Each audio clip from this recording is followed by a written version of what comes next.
A century and a couple of decades have passed since we Filipinos gained independence against European colonizer. Being under Spanish rule for more than 300 years, Filipinos have suffered a lot. Official empires took over the regulation and constitution of the Philippines. And this cruelty, slavery, oppression, and brutality freed the patriotism and fidelity of the Filipinos' minds. Giving birth to the propagandists and activists of the Philippines, one of them is Dr. Jose Rizal, who wrote and published a lot of script that gave an eye-opener for the Filipino to regain their human rights, especially dignity, justice, and freedom. Noli Tangere or Touch Me Not is one of his published novels that revealed the iniquities and mistreatments of the Catholic friars and ruling government during Spanish colonization.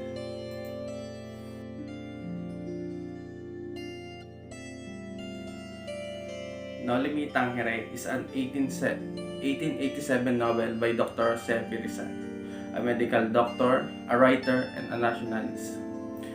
The said novel, together with his second part, El Filibusterismo, was considered as the national epic of the Philippines, adapted in the many forms such as plays, musicals, and other forms of art. Rizal's novel was inspired by a book that he read back when he still studying in Spain. He conceived a notion of writing a novel to expose the ills of the Philippine society under the rule of Spain after reading Uncle Tom's Cabin by Harriet Beecher Stowe. Observing from the novel title, Rizal retrieved the Noli Tangere from the Bible verse John chapter 20 verse 13 to 17, when Jesus said to the Mary Magdalene, "Don't touch me." After he was resurrected from the dead, Rizal also explained that there was a type of cancer so horrible that sufferer could not bear to be touched. The passage of social cancer is somehow reflective of the novel, as Rizal described and unmasked the unjustness of the authorities under the Spanish rule. Several illustrations on the book cover also how symbolism about his past life and his situation that Filipinos encountered during that time. This symbolism offered a huge influence on the message of the novel, especially during the time when the published copies reached the Filipino people. Uncle Tom's Cabin, a story by Harriet Beecher Stowe, buoyed up Jose Rizal up, prompting him to start writing his novel, Noli Tangere. It is said in Rizal's letter to his friend Ferdinand Blumentritt that the title was from the verse John chapter 20 verse 17 in the Bible. He was 24 years old when he began composing in Madrid, Spain in the year of 1884. It was the same year when he finished the novel first half. He continued his work of fiction in Paris, France, where he consummated the other half as well as the second half of his quarto. On the 21st of February 1887, he finally completed his novel in Germany. After finishing his work, Rizal became out of the count. He was uncertain if he could finish his novel. He even decided to inflame Noli Tangere manuscript. Fortunately, his friend Maximo Viola lent him an amount equal to 300 pesos. It is used as a payment for novel first 20,000 copies that are printed in imprenta letter and published a month after he completed his work in Berlin, Germany. To epitomize his gratitude towards Viola, Rizal signed the first print of Noli Tangere and gave it to him along with the original manuscript and plume that he used to write the novel.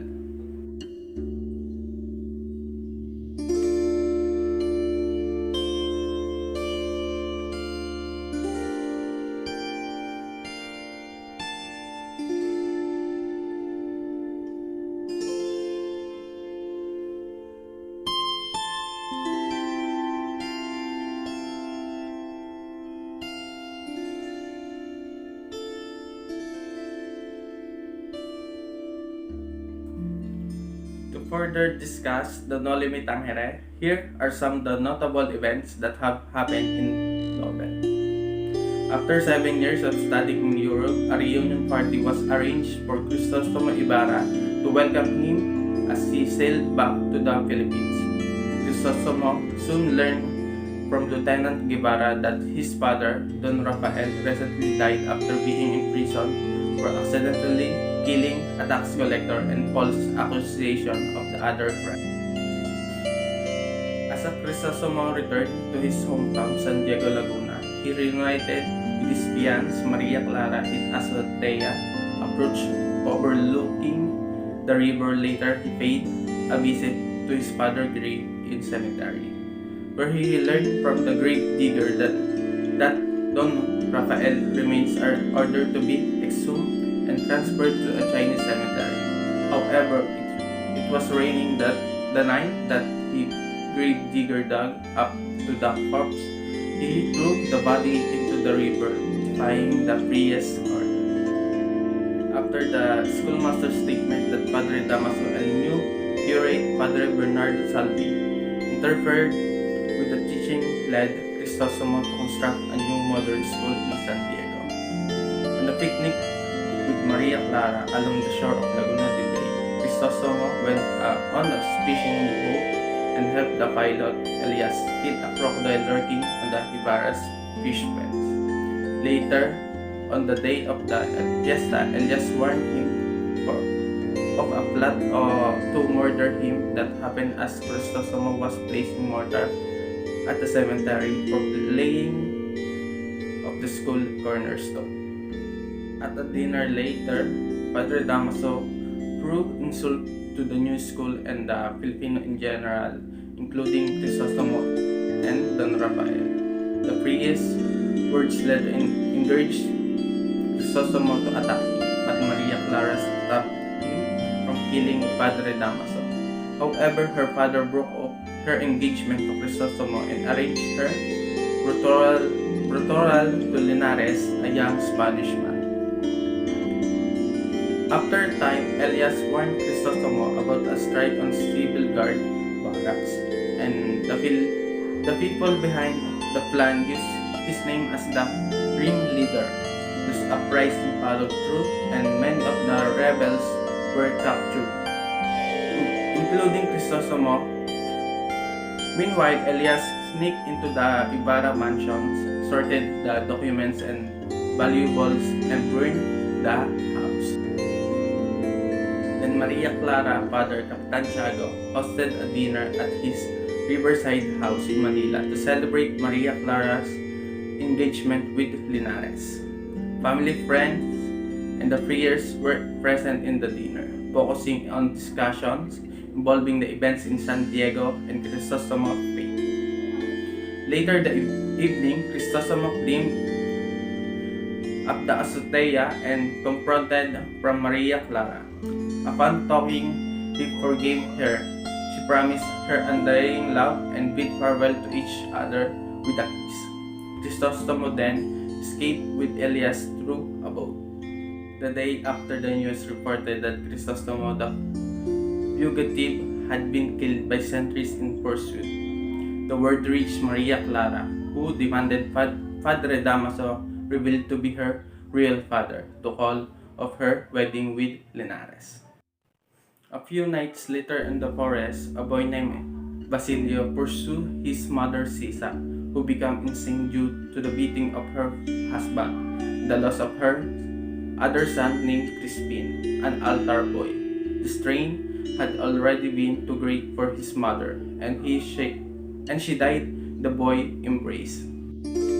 As Basilio wept, he saw Elias starting at him, having a lot of blood, and dying man instructed the boy to burn their bodies and dig inside the mausoleum to find a buried treasure to be used for Basilio's education. As Basilio left to the bench, the wood, Elias sank to the ground and said that he will die without seeing the dawn of freedom for his people, and that those who see must welcome it and not forget them that died in the dark.